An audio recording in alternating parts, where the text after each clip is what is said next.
Sahabat Fresh Juice dimanapun Anda berada, saya Yofi dan Natasha.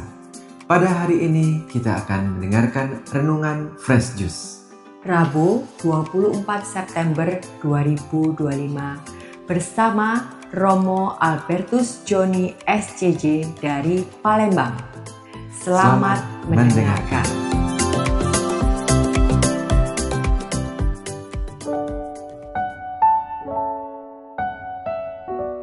Salam Fresh Juice. Saya Romo Albertus Joni SCY dari Komunitas Provinsialat SCY Palembang menyapa Anda pada hari Rabu 24 September. Ini adalah hari biasa dalam pekan biasa yang ke-25.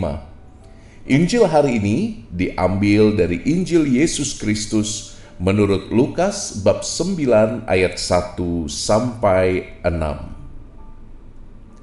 Sekali peristiwa, Yesus memanggil ke-12 muridnya, lalu memberikan tenaga dan kuasa kepada mereka untuk menguasai setan-setan dan untuk menyembuhkan penyakit-penyakit.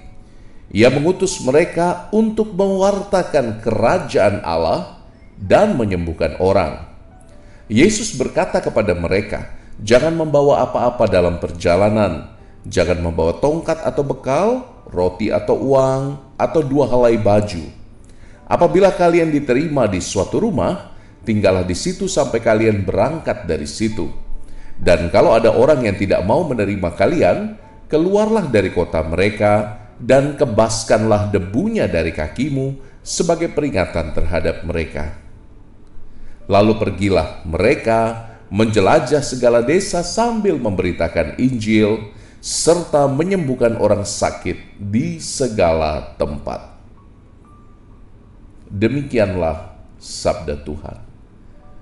Terpujilah Kristus.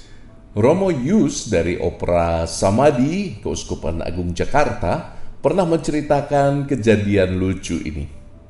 Pada suatu kali, di sebuah sekolah SD Katolik ada pintu koboi, WC dari pintu koboi. Anda tahu pintu yang bisa swinging seperti sayap kupu-kupu itu. Dan pada suatu ketika ada anak kelas 3 SD berlari karena sudah kebelet. Dia hendak mendorong pintu WC untuk masuk, tapi di belakang ternyata ada kakak kelasnya yang sudah selesai dan mau keluar. Akibatnya dia kalah besar dan pintu yang dia dorong malah menghantam kepalanya. Kepalanya pun berdarah-darah dan dibawa ke rumah sakit, lalu si ayah menuntut sekolah tersebut. Tapi itu tidak bertahan lama ya, karena sejak anak SD kelas 3 ini menabrak pintu WC dari pintu koboi tadi, anak ini menjadi pintar sekali. Matematikanya yang biasa 4, 5, 6 sekarang menjadi 8, 9, 10. Si ayah juga heran kenapa kok bisa demikian. Dan si ayah kemudian tidak jadi menuntut sekolahnya karena nilai anak-anaknya semuanya membaik dan anaknya tambah cerdas. Mulai tersebar kabar bahwa pintu koboi di WC sekolah tersebut adalah lanjutan dari pintu suci. Dan para mama mendengar kabar tersebut antri untuk menjedotkan pintu suci WC itu ke jidat anak-anaknya. Saya harap ini cerita fiksi, tapi kalaupun benar, rasanya kita sulit membedakan mana tahayul dan mana yang sungguh kekuatan iman, bukan? Romo seringkali prihatin karena orang yang putus asa tidak kunjung sembuh, orang yang sudah tidak punya harapan karena penyakitnya makin tambah parah, lalu mencoba mencari penyembuhan alternatif dengan pergi ke dukun itu atau pergi ke dukun sana. Saya merasa ada yang salah karena kita seperti anak kecil tadi itu. Bapaknya menganggap bahwa ini adalah pintu keramat, dan para mama yang lain yang menjedotkan kepala anak-anak mereka merasa bahwa pintu ini memiliki kuasa gaib. Hati-hati dengan itu ya teman-teman. Kadang-kadang di titik nadir, di ambang batas kesabaran kita, ambang batas penderitaan kita nggak kuat lagi menghadapi segala sesuatu, lalu mulai mencari yang bukan Tuhan. Hati-hati dengan itu, karena sejatinya Anda sedang merugikan diri Anda sendiri. Mengapa? Karena setiap murid Tuhan, termasuk saya dan Anda, diberi kuasa. Diberi kuasa untuk benar-benar merasakan bukan hanya pewartaan firman, tetapi untuk merasakan kesembuhan dari kuasa doa. Dan kesembuhan dalam hal ini bukan hanya kesembuhan fisik toh yang dicari, tapi lebih pada kesembuhan batin. Kemampuan untuk menerima dengan legowo, dengan lapang dada, apa yang tidak terelakkan dari hidup kita. Tidak ada yang pengen sakit kok di dunia ini.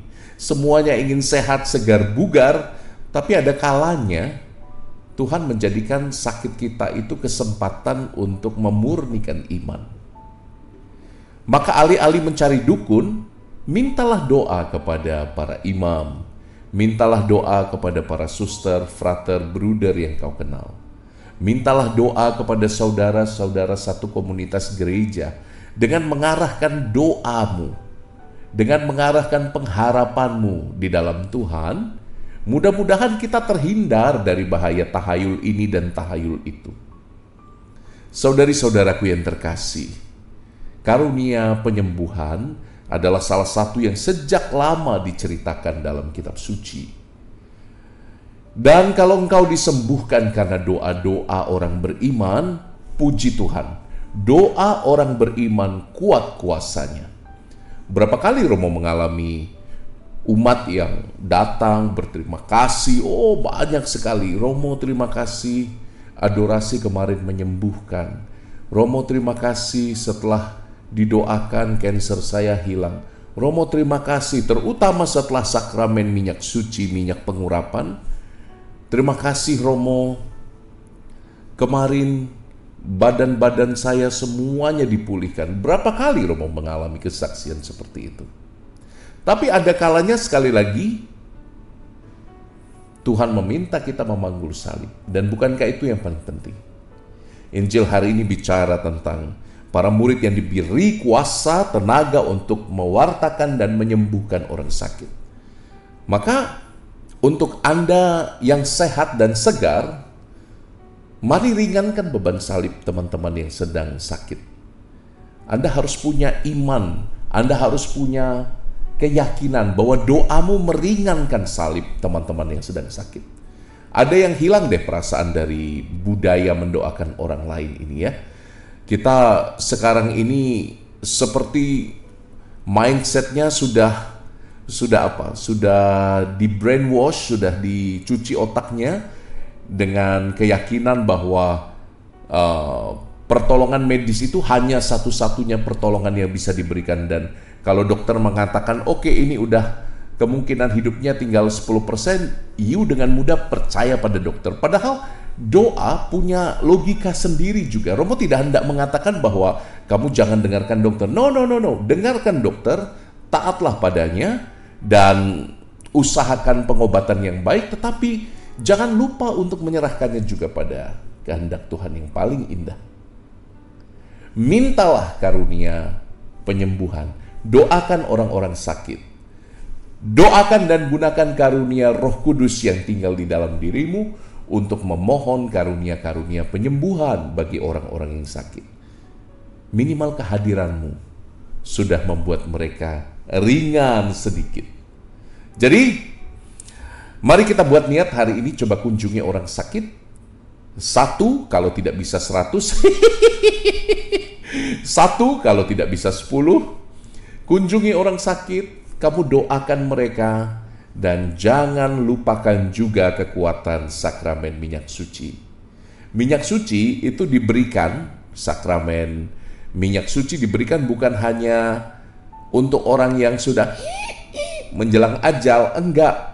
Orang yang sedang sakit berat pun boleh minta sakramen minyak suci. Orang yang dalam bahaya maut, dalam perjalanan panjang misalnya, boleh meminta sakramen minyak suci.